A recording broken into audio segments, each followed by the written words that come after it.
Բարև ձեզ, Ստեփան Գրիգորյան, YouTube-յան ալիքի մասնակիցներ, ողջունում եմ ձեզ բոլորիդ,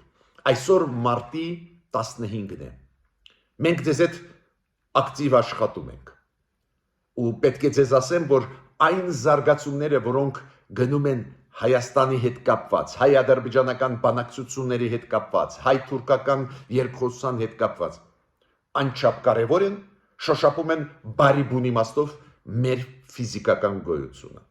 Ուրեմն մենք էլ ավելի ակտիվ պետք է ձեզ հետ աշխատենք Ստեփան Գրիգորյան YouTube-յան ալիքի շրջանակներում։ Տեսակ շատ ու շատ կանխատեսումներ, որոնք մենք արել ենք, իրականություն են դառնում։ Օրինակ, հիշում եք, մենք ասում ենք, եթե Հայաստանը գնա զիջումների կամ կիսազիջումների, այդպես ձևակերպեմ ավելի մեղմ ձևով, Ադրբեջանը կդնի մեր առջև նոր նախապայմաններ։ Կարծես թե դրական է, երկու կողմերն էլ Հայաստանի արտգործնախարարությունը, Ադրբեջանի արտգործնախարարությունը հայտարարեցին, որ ավարտվեց բանակցային process-ը խաղաղության պայմանագրի հետ կապված, այն մնացած երկու չհամաձայնեցված կետերը Հայաստանը ընդունեց Ադրբեջանի տարբերակով ու կարծես թե վերջ։ Հա, մենք բարձրացնում ենք հարցեր, այդ կետերը վտանգավոր են, ինչի մենք համաձայնվեցինք, մի կողմ մի պահ դնենք։ Կարծես թե երկու կողմերն էլ ասում են համաձայնեցված է տեքստը։ Ինչի հետ է կապված, որ հիմա Ադրբեջանը բերեց նոր նախապայմաններ։ Այդ նախապայմանները ինքը հնչեցնում է նախկինում, բայց այդ նախապայմանները չէր մտցնում խաղաղության պայմանագրի մեջ։ Դրսից բերեց նոր նախապայմաններ։ Ու ասում է, չէ, մենք կստորագրենք խաղաղության պայմանագիրը, բայց այս էլի երկու նախապայման պետք է կատարես, փոխես քո սահմանադրությունը եւ ԵՀԿ-ի Մինսկի խմբի ծրման հետ կապված հայտարարություն արեք։ Կոպիտ ասած, Ադրբեջանի հետ միասին դիմենք եկեք ԵՀԿ-ին, որ ծրենք Մինսկի խումբը։ Ուրեմն մենք ճիշտ ենք կանխատեսում։ Ինչքան դու զիջում ես Ադրբեջանին, ինչքան դու գնում ես դեպի ես կասեմ այդպես, փոխզիջում կամ միակողմանի զիջումների, այդքան շատ քեզանից պահանջում է Ադրբեջանը։ Ուրեմն դա ուղղակի շոշափում է մեր ապագան, մեր անվտանգությունը, ուրեմն մենք էլ ավելի ակտիվ պետք է աշխատենք, էլ ավելի ակտիվ տարածենք օբյեկտիվ ինֆորմացիան հայության մեջ ամբողջ աշխարհի։ Նայեք, այսօր մենք ձեզ հետ կխոսենք հեռախոսազրույցի մասին Նիկոլ Փաշինյան Պուտին։ Այդ ինչու Նիկոլ Փաշինյանը զանգեց Պուտինին։ Այդ ինչ կատարվեց, որ ինքը զանգեց Պուտինին, այդ էլ խոստում տվեց մասնակցել մայիսի 9-ի այն շքերթի, որը կլինի Մոսկվայում հաղթանակի օրվա կապակցությամբ։ Այդ որ հաղթանակը պետք է նշի մեր վարչապետը Մոսկվայում։ Անպայման այսօր կխոսենք նրա մասին, որ երեք էլ նոր պաշտոնյաներից մեկը Ադրբեջանի, միջ այդ հիշում եք, Ալիևը, Բայրամովը, Գաջիևը նախապայմաններ դրեցին մեր առջև, հիմա պաշտոնյաներից մեկը, փոխարտգործնախարարներից մեկը կրկնեց այդ նախապայմանները։ Ուզում եմ ասել, ինքը ասեց, որ մի սպասի, որ մոտ ժամանակները ստորագրվի խաղաղության պայմանագիրը, այս երկու նախապայմանն էլ կատարեք, հետո նոր կստորագրենք։ Պնդում եմ, որ այդ երկու նախապայման, որը պահանջում են սահմանադրության փոփոխությունների հետ կապված, Մինսկի խմբի ԵԱՀԿ-ի դուրս գալու հետ կապված, եթե մենք բավարարենք, նոր նախապայմաններ, էլի նոր նախապայմաններ կբերի Ադրբեջան։ Բայց դրա մասին այսօր մենք կխոսենք։ Դա ինչ է նշանակում, որտեղ է պլանավորվում ստորագրել հայ-ադրբեջանական այս խաղաղության պայմանագիրը, եթե ստորագրվի։ Դա շատ կարևոր է, որտեղ է ստորագրվելու։ Այսօր անպայման մենք կխոսենք ով է շնորհավոր է կամ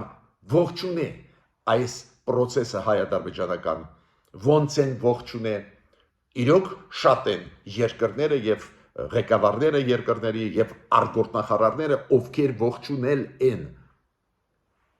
Հայաստանի ու Ադրբեջանի այս առաջընթացը բանակցային process-ում ու հորդորել են, որ շատ արագ ստորագրվի, դա շատ կարևոր է, ինչքան շատ դա անեն, այդքան լավ է մեզ համար այն առումով, որ դա ճնշում է Ադրբեջանին, որ ինքը պետք է ստորագրի, մերոնք ասում են ցանկացած պահին մենք պատրաստ ենք ստորագրել, թող օրը ժամը ասի Ադրբեջանը,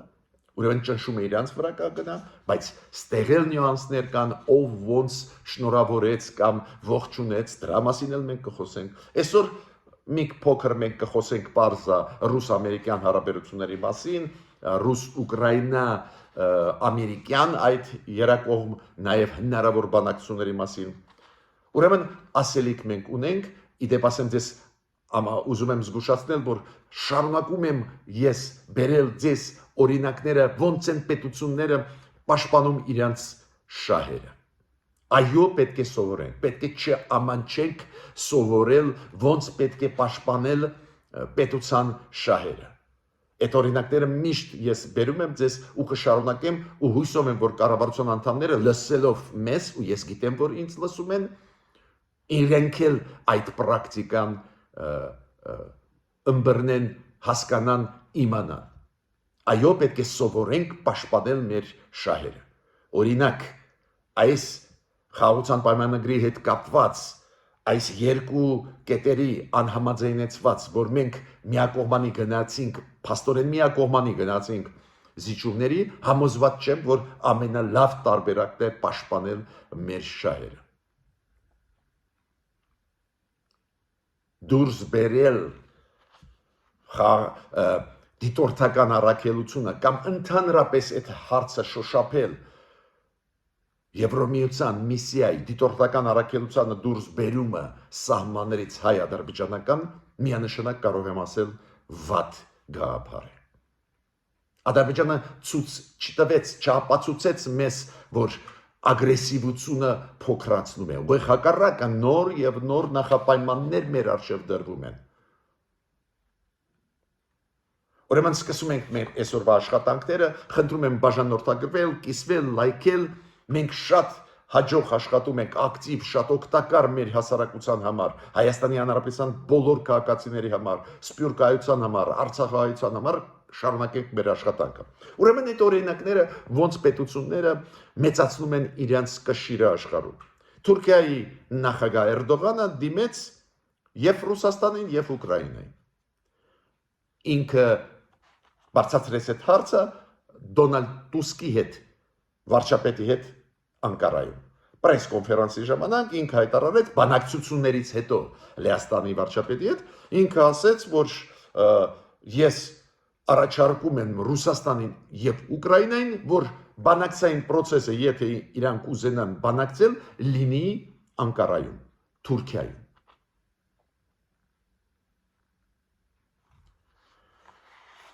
Ակնհայտ է, չէ՞, եթե Ռուսաստանը եւ Ուկրաինան համաձայնվեն բանակցել երկկողմ Ուկրաինա ռուսական բանակցություններ, գիտեք, Տրամպը հենց դրան է այդ ուղղությամբ է ամեն ինչ տանում, դեպի այդ ուղղություն։ Տրամպը բանակցեց Ռուսաստանի հետ, հետո բանակցեց Ուկրաինայի հետ, Տրամպի թիմի անդամները բանակցեցին Ռուսաստանի հետ, հիշում եք Սաուդյան Արաբիայում, հետո բանակցեցին Ուկրաինայի թիմի հետ։ Հիմա Տրամպը ուզում է երակողմ հանդիպում կազմակերպի, Միացյալ Նահանգներ, Ռուսաստան, Ուկրաինա, դժվար է, շատ դժվար է, բայց տեսեք, Էրդողանն էլ ասում է, այ եթե օրինակ Ռուսաստանը չհամաձայնվի, որ Միացյալ Նահանգներում լինի օրինակ, մենք տալիս ենք մեր հարթակը, թող գան ստեղ բանակցեն։ Նույն Անջեյ Դուդան, Լեհաստանի նախագահ, հանդես եկավ հայտարարությամբ։ Ինքը ասեց, ՆԱՏՕ-ն վերջի 20 տարում ընդլայնվեց ու սահմանը եկավ դեպի արևելք։ Ուրեմն Միացյալ Նահանգների միջուկային զենքերը, որոնք Գերմանիայում են, կարելի է տեղափոխել Լեհաստան։ Քանի որ ինքը ասում է, ընդլայնվեց։ Նախկինում Գերմանիայում ինչի դրեցին ամերիկացիք միջուկային զենք։ Դա զսպիչ մեխանիզմ էր Ռուսաստանի կամ Վարշավյան պակտի հնարավոր ագրեսիայից, քանի որ Գերմանիան կողքը Գերմանիան էր, մյուս Գերմանիա դեմոկրատական սոցիալիստական պետությունը, կողքը Լեհաստանն էր, որը այն ժամանակ Վարշավյան պակտի անդամ էր, Ռուսաստանի հետ էր կոպիտ ասած անվտանգության համագործակցում։ Հիմա ասում է ամեն ինչ փոխվեց։ Հիմա Լեհաստանը ՆԱՏՕ-ի անդամ է։ Սահմանը գնաց դեպի արևելք։ Ուրեմն ասում է զորքերը Միացյալ Նահանգների պետք է գնան դեպի տեղափոխվեն դեպի Լեհաստան։ Եվ կարող է մնան նաև Գերմանիայում, բայց նաև լինեն Լեհաստանում։ Ու դիմեց Միացյալ Նահանգների եւ ՆԱՏՕ-ին այդ հարցը լուծելու համար։ Ես չեմ ասում, որ վաղը կլուծվեն այդ հարցերը։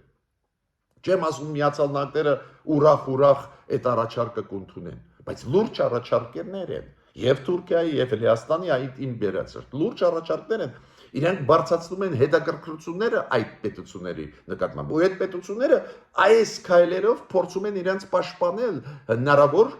հնարավոր խնդիրներից։ Ռուսաստանը, ում մենք անընդհատ քննադատում ենք ու ճիշտ ենք անում, Ռուսաստանի Պուտինյան Ռուսաստանի մասին է խոսքը, Պուտինյան Ռուսաստանի մասին է խոսքը։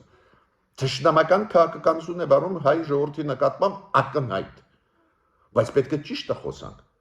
Իրանց տեսանկյունից իրենք շահերը պաշտպանում են։ Օրինակ Պուտինը ասեց, հա, Տրամպի նախաձեռնությունը վատը չեն, դե ինքը չի համարձակվում ասել Տրամպին ոչ մի բանակցություններ Ուկրաինայի հետ չենք ուզում, ոչ մի զինադադար չենք ուզում, ուզում են գրավել Ուկրաինան, ու ուզում են գրավել։ Ինքը դա չի ասում։ Ինքը իր ձևով պաշտպանում է իր երկիրը, քանի որ Տրամպի հարվածի տակ ընկնելը ոչ ոք չի ուզում։ Ու Պուտինը ասում է, մենք համաձայն ենք, Տրամպի նախաձեռնությունը շատ ճիշտ է, մենք ուզում ենք խաղաղություն։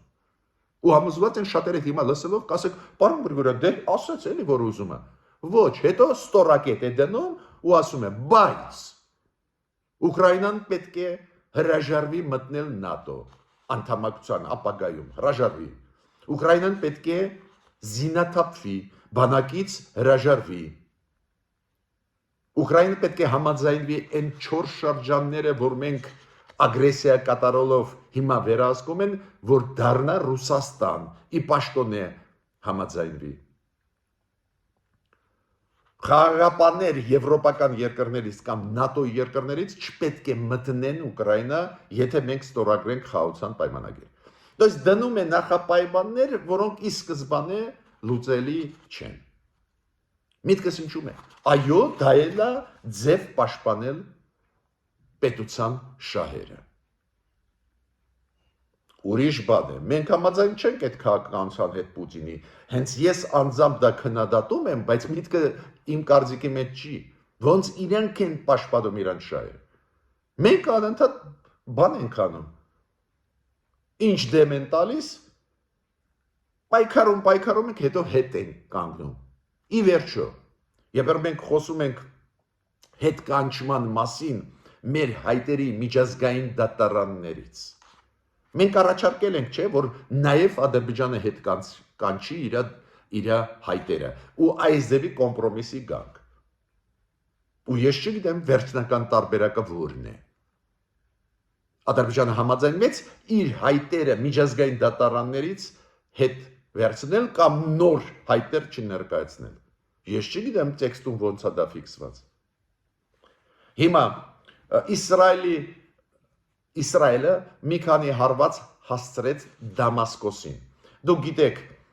Դամասկոսում նստած նոր այդ իշխանությունները պրոթուրքական Սիրիայի իշխանությունները ալավիների դեմ բարիբուն իմաստով ջարդեր կազմակերպեցին, ցավում են, որ շատ էին զոհերը, նաև ցավում են, որ հայերի մեջ կային զոհերը, քանի որ այդ ջարդերի ժամանակ նաև տուժում էին քրիստոնյա փոքրամասնությունների խմբեր, բայց այդ լարվածությունը բերեց նրան, որ Իսրայելը օգտվեց ու հարվածներ հասցրեց Դամասկոսի վրա, քանի որ Դամասկոսի մոտակայքում գտնվում են Պաղեստինի իսլամական ջիհադի խմբերը, այդպես է ասում Իսրայելը, ու հարվածներ իրանց հասցրեց։ Տեսեք ոնց է Իսրայելը օգտվելով այդ խառը վիճակից Սիրիայի, միջդեռ այսօրվա իշխանությունների Սիրիային սկսեցին ինչ որ չափով ճանաչել աշխարհը սկսեց, բայց քանի որ սխալ արեցին, ջարդեր կազմակերպեցին ալավիների դեմ, ոնց Իսրայելը օգտագործեց իր դիրքերը ուժեղացնելու այդ Պաղեստինի խմբավորումները ռմբակոծելով։ Պետք է ասեմ, որ քրդերը Սիրիայի, քանի որ ամերիկացիք իրենց չեն լքում, քրդերը Սիրիայի մի քանի լուրջ հարվածներ հասցրեցին թուրքական զորքերին։ Ոչ թե Սիրիայի այսօրվա զորքերի իշխանության, այլ թուրքական զորքերի դեմ, թուրքերը ինչ որ գործողություն ուզում էին քրդերի դեմ, հյուսիսում Սիրիայի քրդերի ուժերի դեմ կազմակերպել, քրդերը կարողացան բավական ուժեղ հակառակորդներ տալ։ Ես պետք է ասեմ նաև Միացյալ Նահանգները անում են քայլեր, process-ը գտնում է, դուք գիտեք, հատուկ բանագնացը Թրամփի Ստիվ Ուիտկոֆը եղել է Մոսկվայում, բանակցել է, պարզ է Պուտինը ցույց տվեց իր մոտեցումները Միացյալ Նահանգների նկատմամբ, այս մարդը մոտավորապես 8 ժամ սպասում էր, որ Պուտինը իրան ընդունի, նսեմացրեց Պուտինը, տեղը դրեց ամերիկացիներին, թող Տրամպը ասում, այդ մեսեջը դա է, որ Տրամպը իմանա իր տեղը, ես հույսով եմ, որ Տրամպը կպատասխանի, բայց ի վերջո Պուտինը ընդունեց Ստիվ Ուիտկոֆին։ Բայց այդտեղ կարևորը նա չի, որ բանագնացը գնաց Պուտինի հետ հանդիպեց ու ուր է գնալու process-ը մոտ ժամանակներս կտեսնենք, այդտեղ կարևորը նա է, որ Ուիտկոֆը այդ բանագնացը Միացյալ Նահանգների Տրամպի նույն պահին Մոսկվայից ոչ թե վերադարձավ Միացյալ Նահանգները, այլ նույն պահին թռավ Բաքու։ Բաքու իր այցելությունը կասկած ես չունեմ, որ կապված էր նաև այդ թվում, ոչ միայն, բայց նաև այդ թվում այս հարցի հետ։ Հենց դա համընկավ այն հայտարարության հետ, որ արեցին Հայաստանի եւ Ադրբեջանի արտգործնախարարները, որ մենք համաձայնեցրեցինք վերջնականորեն խաղաղության պայմանագրի տեքստը։ Ու պարզը Ուիտկոֆին Տրամպը ուղարկեց Բաքու, որ համոզի Բաքվին կամ ճնշի Բաքվին, որ Բաքուն համաձայնվի ստորագրել այդ փաստաթուղթը։ Կասկած ես չունեմ, որ այս բաղադրիչը իր այցելության մեջ կար։ Այնտեղ կա նաև երկրորդ բաղադրիչ, դուք գիտեք, Իսրայելը ակտիվ աշխատում է Ադրբեջանի հետ, Իսրայելը հիմա եւ հրեական լոբիստական կազմակերպությունները Միացյալ Նահանգներում առաջ են բրդում թեզը, որ ստեղծվի դաշնակցային ալյանս Միացյալ Նահանգներ Իսրայել Ադրբեջան, քանի որ Իսրայելը հույսով է, որ Ադրբեջանի տարածքից կարող է ռազմական գործողություն ծավալել ապագայում կամ հարվածներ հասցնել Իրանին, եթե պատերազմի հասնի, չի բացառվում, որ այդ թեմաներ կալ, ես պետք է ասեմ, որ Նետանյախուն մարտի 5-ին Նետանյախու վարչապետը Իսրայելի կնեսետում իր ելույթում ի պաշտոնե առաջարկություն էր անում, որ կնեսետը համաձայնություն տա այս դաշինքին, որ գնա բանակցի Տրամպի հետ, Ադրբեջան, Միացյալ Նահանգներ Իսրայել, այդ թեման կարող է նաև շոշափել, բայց ակնհայտ է, որ թեմաներից մեկը շոշափվող այդ բանագնացի Միացյալ Նահանգների Բաքվում եղել է մեր խաղաղության պայմանագիրը Ադրբեջանի հետ, որ Ադրբեջանը ստորագրի այդ խաղաղության պայմանագիրը։ Ես պետք է ասեմ, որ մեծ յոթնյակի արտգործնախարարների նիստում, որ անցել է 2 օր առաջ, քննարկվել է այդ հարցը, ինչ անել, քանի որ Ռուսաստանը ձգձգում է, Տրամպը շատ էր հույսեր փայփայում, որ ուրբաթ օրը 3:14-ին Ուիտկոֆի բանակցությունների ժամանակ Պուտինի հետ ինչ որ համաձայնություն կգան զինադադարի, բայց Ռուսաստանը ձգձգում է, պարզ է, ու Տրամպը նույնիսկ ասեց, որ մենք սպասում ենք երկուշաբթի օրը, որ նորություններ դրական կլինեն, ինքը այդ հայտարարեց վերջի ժամանակներս, ու ինքը շատ հայտարարություններ անում է, բայց այդ հայտարարությունը հստակ կար, Տրամպը շտապում է կատարել իր խոստումը ամերիկացիների առջև կանգնացնել այս պատերազմը, իմիջիալոց իրան անընդհատ երեսով են տալիս, որ դու խոստում ես տվեք 24 ժամում ավարտել, պատերազմը կանգնացնել, հիմա ստացվում է 2 ամիս անցավ, չես կարող ոչ մի բան անել, ինքը արդարանում ասում է ես կատակով էին դա ասում, սարկազմով եւ այլ, բայց պարզ է ինքը ծանր վիճակում է, իր հասարակությունը Ամերիկայի ներսում սպասում է, եթե ինքը չկարողանա դադարեցնել պատերազմը, ուրեմն ինքը ուղղակի սինգ խոստումներ էր տալիս, անիմաստ ու անիրականանալի խոստումներ։ Դա է պատճառը, որ ինքը շատ է ուզում բան ստացվի, անընդհատ հայտարարություններ անում է, բայց մենք տեսնում ենք, որ բանագնացը, որը եղել է Մոսկվայում, Պուտինը իր հետ խոսացել է, արդյունք չտվեց, ինքը ասում է երկուշաբթի օրը արդյունք կլինի,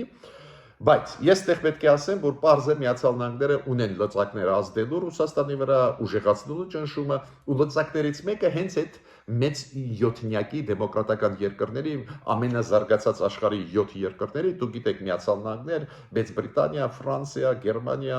Կանադան, Ճապոնիան, հույսով եմ բաց չթողեցի, եւ Միացյալ Նահանգները, պարզ է, այդ 7 երկրների Իտալիան, այդ 7 երկրների արտգործնախարարները պատրաստեցին նախագիծ հայտարարության շատ ուշագրավ պետք է ընդունեն այս ուշագրավ նախագիծը մեծ 7-նյակ արտգործնախարարների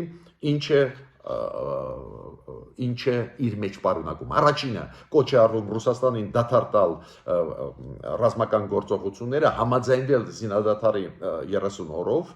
եւ կատարել, իրականացնել դա, ու երկրորդը մեծ 7-նյակը ասում է, որ մենք պետք է պատրաստենք գլխավոր մեխանիզմները, ոնց կապահովի այդ զինադադարը։ Իմիջիայլոց մենք էլ ասում ենք կառավարությունը, լավ, ստորագրեցինք Ադրբեջանի հետ պայմանագիր, ասենք Ադրբեջանը վաղը կստորագրի, ասենք, ով է երաշխավորը, որ դա կիրականացվի։ Ու իմ կարծիքով դա է պատճառը, որ մեր կառավարությունը նաև ակտիվություն է ցուցաբերում նրանով, որ աշխարհարձագանքի այն փաստին, որ բանակցությունները Ադրբեջանի խաղաղության պայմանագրի շուրջ ավարտված են, համաձայնեցված է տեքստը։ Մերոնք շատ ակտիվ են ուզում, որ աշխարհը արձագանքի, դա ինչ որ չափով երաշխավորման մեխանիզմի ձևավորումը։ Բայց մեծ 7-նյակը հստակ է ասում, Ուկրաինայի դեպքում պետք է լինեն իրոք վստահելի ուժեղ խաղաղության հաստատման, երաշխավորման հետ կապված մեխանիզմները։ Ես պետք է ասեմ, այդ լուրջ հայտարարություն պետք է ընդունեն մոտ ժամանակներս մեծ 7-նյակի երկրները, շատ լուրջ զգուշացում է Ռուսաստանին, ու այնտեղ հստակ գրված է, որ ուժեղացվեն սանկցիաները Ռուսաստանի դեմ, եթե չհամաձայնվի։ Բացի դրանից, Միացյալ Նահանգները իրոք պետք է ասեմ, որ դուք իմանաք, Միացյալ Նահանգները ուժեղացրեցին սանկցիաները ուղղված նավթագազային ոլորտի Ռուսաստանի։ Դա մցրեց հունվար ամսին այս տարվա Բայդենը, բայց Տրամպը ոչ թե թույլատրեց, այլ հակառակը հիմա ուժեղացրեց։ Հիմա միջև անցնելը արձագանքի աշխարհի այս հայ-ադրբեջանական բանակցային process-ին ես ուզում եմ մի փաստ բերել մեր ներքին կյանքից, շատ հազվադեպ է լինում, որ մեր գլխավոր դատախազը մտնում է ազգային ժողով, որ թույլ տրվի քրեական գործ հարուցվի պատգամավորների դեմ, դա հազվադեպ է լինում, դուք գիտեք մեր սահմանադրության համաձայն առանց ազգային ժողովի համաձայնությամբ քրեական գործ հարուցել ազգային ժողովի պատգամավորների դեմ արգելվում է, ինչը նորմալ է, շատ ու շատ երկրներում դա կա, դեմոկրատական, ուրեմն գլխավոր դատախազը, եթե ուզում է, որ գործ հարուցվի, պետք է մտնի համաձայնություն ստանա ազգային ժողովից, ուրեմն երկու պատգամավորների նկատմամբ այս հայցով մտավ ազգային ժողով մեր դատախազը գլխավոր, դա կապված է Հովիկ Աղազարյանի եւ Տարոն Մարգարյանի հետ, այդ երկու պատգամավորների հետ։ Հիմա միջև անցնելը գլխավոր այսօրվա հարցի, ես ձեզ ուզում եմ ասել, որ շատ շնորհակալ եմ, որ դուք բաժանորդագրվում եք, կիսվում եք, լայքում եք, նաեւ մեզ աջակցում եք, շնորհակալ եմ Քրիստինային Կալիֆոռնիայից, Եվգենիա Չակարյանին, Արմեն Վարդապետյանին, Արաքս Դերհովանեսյանին, Վարուժան Դերոնյանին եւ մյուսներին, բոլորից շատ շնորհակալ եմ նաև աջակցության համար։ Հիմա ով ողջունեց այդ բանակցային process-ի ավարտը խաղաղության պայմանագրի հետ կապված Հայաստան-Ադրբեջան։ Ուստեղ էլ շատ կարևոր է, ոնց ողջունեցին, ով ողջունեց, որ մակարդակով, այնտեղ նյուանսներ կան։ Այո, իմ կարծիքով վատ չի, որ շատ ու շատ երկրներ ու առաջերտին դեմոկրատական ողջունեցին այս process-ը, որ գոնե տեքստը հիմա համաձայնեցված է, ես չեմ հավատում, որ կստորագրի դա Ադրբեջանը, բայց պատկերացրեք, որ ստորագրեց Ադրբեջանը, մենք պետք է ունենանք երաշխավորման ինչ որ հնարավորություն։ Ու պարզ է, եթե պետությունները իրար հետևից հիմա ողջունում են, վաղը Ադրբեջանին դժվար կլինի պես հեշտ հարձակվել։ Ուրեմն պարզ է, ողջունեցին Ֆրանսիան, Վրաստանը, Սլովենիան, Ալբանիան, Բրազիլիան, Չեխիան, Ղազախստանը, Ռումինիան, Ավստրիան, Գերմանիան, Չեռնագորիան, Հորվատիան։ Բավական մեծ թվով տեսնում եք պետությունները ողջունեցին արտգործնախարարությունների մակարդակով։ Արտգործնախարարների մակարդակով ամենաբարձր մակարդակով ողջունեցին արտգործնախարարների մակարդակով ողջունեցին օրինակ Էստոնիան, Լիտվա, Լատվիան։ Շատ լավ է, որ արտգործնախարարները այդ երեք երկրների, որոնք մեզ հետ հիմա ակտիվ են աշխատում, իրանք ողջունեցին։ Ոչ միայն իրանց արտգործնախարարությունները։ Իրանը ողջունեց մեզ դեսպանատան մակարդակով գտնվող Հայաստանում։ ՆԱՏՕ-ն ողջունեց։ Եվրոմիությունը ողջունեց ամենաբարձր մակարդակով։ Եվրոմիության նախագահ Անտոնիո Կոշտուն ողջունեց հայ-ադրբեջանական այս բանակցությունների խաղաղության պայմանագրի տեքստի հետ կապված ավարտը process-ի։ Եվրոմիությունը մի քանի ինստիտուտներ Եվրոմիության հայտարարեցին, օրինակ Եվրոմիության պրես քարտուղարը հայտարարեց ամբողջ Եվրոմիության անունից ու այդ տեքստում, որը ողջունում է եւ Ադրբեջանը եւ Հայաստանը, որ այդ աշխատանքը կատարեցին, կոչ է անում, որ ինչքան կարելի է շուտ ստորագրել ու բոլորը կոչ են անում, ինչքան կարելի է շուտ ստորագրել, ինչը ճնշում է հենց Ադրբեջանի վրա, բայց Եվրոմիության հայտարարության մեջ կար մեկ բան շատ կարևոր, որ իրանք հատուկ ուզում են նշել դերը Հայաստանի, որը բացեց այս ճանապարհը։ Կոպիտ ասած իրանք ասում են մենք գիտենք այդ վերջի երկու կետի հետ կապված դուք գնացիք զիջումների։ Ուրեմն Ադրբեջանը պետք է դա գնահատի։ Նու պարզա փայլուն հայտարարություն արեց Էմանուել Մակրոնը, Ֆրանսիայի նախագահան, փայլուն հայտարարություն արեց Գերմանիայի, ես ասեցի արտգործնախարարությունը, բայց բացի դրանից Գերմանիայի արտգործնախարարը Տիկին Բերբոկը փայլուն ու ինքը հենց ասեց, որ Հայաստանը գնաց համարձակ զիջումների, ուրեմն պետք է դա գնահատվի Ադրբեջանի կողմից։ Գուտերիշը, ՄԱԿ-ի գլխավոր քարտուղարը ասեց, որ ինքը ողջևորված է այդ պրոգրեսով։ Չինաստանը, այդ Չինաստանի հայտարարություններ ինչ շատ դուր եկավ, ողջունելով երկու երկրները, որ տեքստը համաձայնեցրեցին, ինքը Չինաստանի արտգործնախարարությունը ասեց, մենք հույսով ենք, որ մենք գիտենք, որ կան էլի տարաձայնություններ ու հույսով ենք, որ այդ տարաձայնություններն էլ կհարթվեն։ Գիտեք, դրանով Չինաստանը ասում է, որ մենք գիտենք, որ էլի Ադրբեջանը շարունակում է ինչ որ նոր հարցեր դնել։ Կասպար Վելտկամպը, ինքը Հոլանդիայի արտգործնախարարը, որը 2 օր առաջ գտնվում են, 3 օր առաջ գտնվում էր Երևանում։ Ինքն էլ շնորհավորելով այնուամենայնիվ ասեց շատ կարևոր միտք։ Ինքը ասում է դեր կան խնդիրներ, բայց ինքը ասում է պետք է ստորագրվի այդ խաղաղության պայմանագիրը։ Դες ինքը բացի դրանից ընդհանուր խոսքեր ողջունում են, բայց ինքը ասում է մենք գիտենք, որ էլի կան խնդիրներ, հույսով ենք, որ ի վերջո կստորագրեն ու մենք համարձակ աջակցում ենք այս նախաձեռնություններին։ Հիմա Եվրոմիության բանագնացը ընդլայնման հարցերով, տեսնում, Եվրոմիությունը ոչ միայն ինքը շնորհավորեց, Եվրոմիության նախագահան շնորհավորեց, նաև ընդլայնման նախարարը իրանց բանագնացը։ Ինքը ասեց, որ դա շատ կարևոր հնարավորություն կբացի արևելյան գործընկերության շրջանակներում։ Մարկո Ռուբիոն շնորհավորեց, պարզը ողջունեց, ու Մարկո Ռուբիոն ասեց, որ այս ճանապարհը Դա համընկնում է Դոնալդ Տրամպի այն թեզի հետ, որ աշխարհում չպետք է լինեն պատերազմներ։ Դրա մասին մենք խոսացել ենք, որ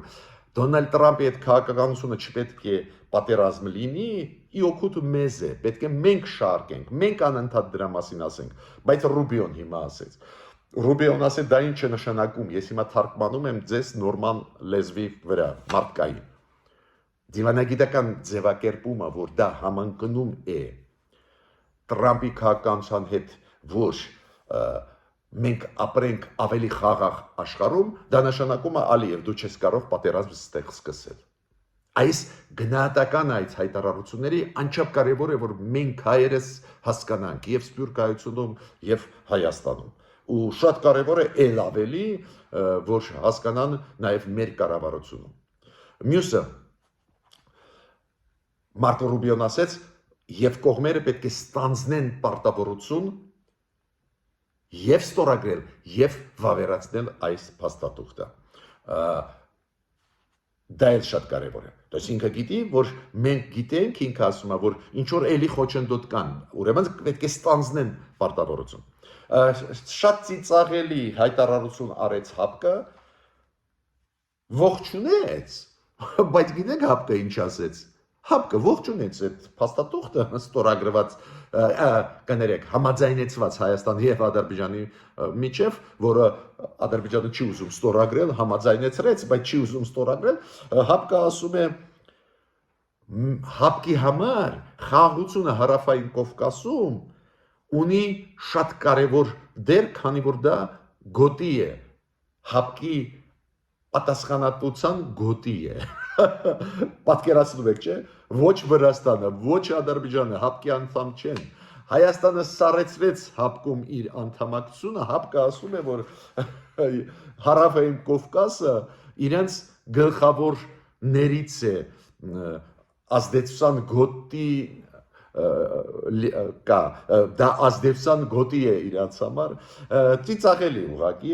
Ռուսաստանի արտգործնախարարությունը նաև ողջունեց, բայց Ռուսաստանի ռեմարկները առանձին տողերը շատ կարևոր են։ Իրանք ողջունեցին, բայց իրանց գիծը ուզում են նորից տանել։ Իրանք ասում են, այս process-ը հայ-ադրբեջանական հենց այն process-ն է, որը գնում են 2020 մինչև 2022 թիվը, երբ որ Ալիևը Պուտինի եւ Փաշինյանի հետ ստորագրեցին երկկողմ փաստաթղթեր։ Ու ավելին Ռուսաստանը ասեց, բերեք ստորագրեք այդ փաստաթուղթը Մոսկվայում։ Մենք հրավիրում ենք, որ այդ փաստաթուղթը ստորագրվի Մոսկվայում։ Ուստեղ ես ուզում եմ անդրադառնալ նրան, ինչ եղավ, երբ որ Նիկոլ Փաշինյանը զանգեց Պուտինին։ Ինչքան հասկանում եմ, այդ հեռախոսազրույցը Փաշինյան-Պուտին եղել է Նիկոլ Փաշինյանի նախաձեռնությամբ։ Ինչու Նիկոլ Փաշինյանը զանգեց Պուտինին, մոտավորապես ես կրահում եմ, ինքը զանգեց Պուտինին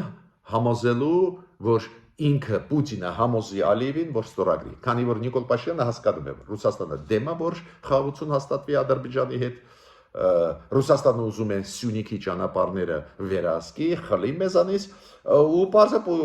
Ալիևին ասում է չստորագրես։ Ալիևն էլ պարզ է, Պուտինը հայաթափում արեց Լեռնային Ղարաբաղում, Ալիևը պարտք է իրան։ Հիմա Նիկոլ Փաշինյանը հասկանալով, որ Պուտինը կարող է ազդել այդ որոշմանը, հեռախոսազանգով համոզված են քննարկել այս տիպի հարցեր, որ հորդորեք, որ Ալիևը ստորագրի եւ այլ։ Ավելին, Նիկոլ Փաշինյանը համաձայնություն տվեց, հրավերը ընդունեց ու կգնա մայիսի 9-ին, հենց այն հույսով, որ Պուտինը կհամոզի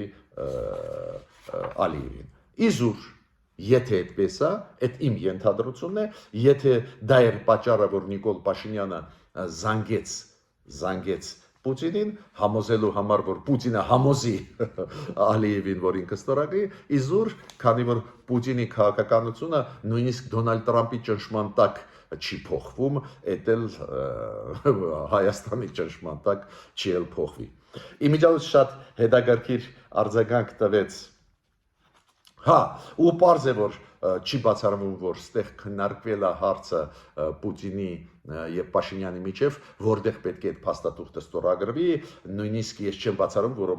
մերոնք ասեցին, մենք դեմ չենք ձեզ մոտ ստորագրել, եթե դուք համոզեք Ալիևին, նո ես հասկանում եմ, Հայաստանի կառավարությունը ցանկացած գնով ուզում է այս փաստաթուղթը ստորագրել, որ հայ-թուրքական հարաբերությունները տեղաշարժ ունենան ու բացվի սահմանը հայ-թուրքական, դա էլ կա, ես այդ ամեն ինչը հասկանում եմ, բայց ուզում եմ զգուշացնել մեր կառավարությունը,